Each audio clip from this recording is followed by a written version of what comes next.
Acts chapter 7, verse 25 reads, "For he supposed his brethren would have understood how that God by his hand would deliver them, but they understood not."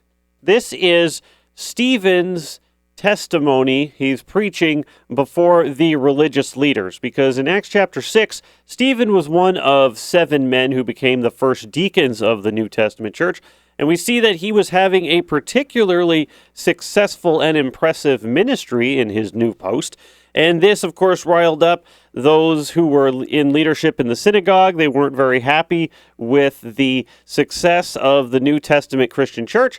And so they, of course, decide that they want to get rid of him. And then they falsely accuse him of speaking blasphemy. They bring him in front of the religious leadership, who have lots of legal power there at that time.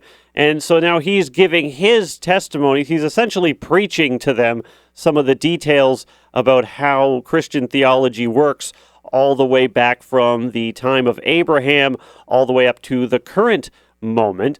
And there's lots of information that we can gain from Acts chapter 7. If you're doing any study in the Old Testament and there's some details that maybe you're not so sure about, or you want more information on some of the high points, Acts chapter 7 is a great place to go. And as we get to, into the 20s with the verses of Acts chapter 7, he starts talking about Moses.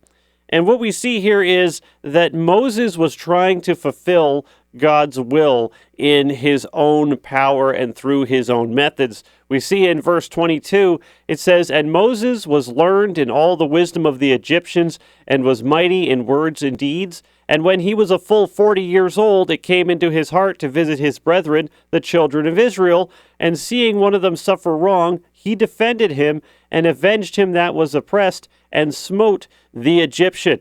And so he's like, okay, this isn't okay, what's happening to the Hebrews. He realized that the Egyptians were doing wrong, and so he decides he's going to take action. And there's debate as to whether or not he knew what his calling was at this time. Verse 25 would insinuate that he in fact did. And so he's like, well, I'm the guy who's going to deliver them from their slavery and going to free them from their bondage. And I see wrong happening, and so I'm going to deal with it. And he ends up dealing with it in his own time. He figures now's the time to do it, and his own way, which he ends up killing someone. This, of course, was not what God had in mind at all. And then we get to verse 25. "For he supposed," he just kind of figured, "his brethren would have understood how that God by his hand would deliver them, but they understood not." See, when we try to fulfill the Lord's will in our own time and through our own power, we assume that God is going to bless our methods and our timing. And that means that we don't need to wait for his timing.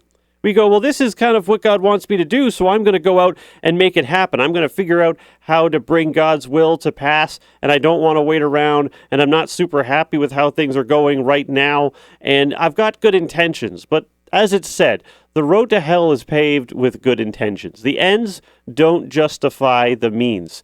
If the Lord is calling you and me to do something, he is going to have his own way that he plans on getting it done, and that method is going to be far more impressive than anything we could come up with, and it's going to make sure that all the praise is directed at him as opposed to it being directed at us. Consider what we see in verse 36 when the Lord does in fact free the Hebrews from Egypt. It says, "He brought them out after that he had showed wonders and signs in the land of Egypt and in the Red Sea and in the wilderness 40 years.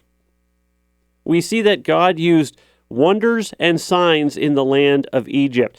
When God brought the Israelites out of slavery, brought them out of from being under the iron fist of Egypt, we see that he did it in a far more impressive way than Moses could have done. Moses might have killed a few people and caused a movement, and maybe, if he was fortunate, brought about a rebellion and got the people out.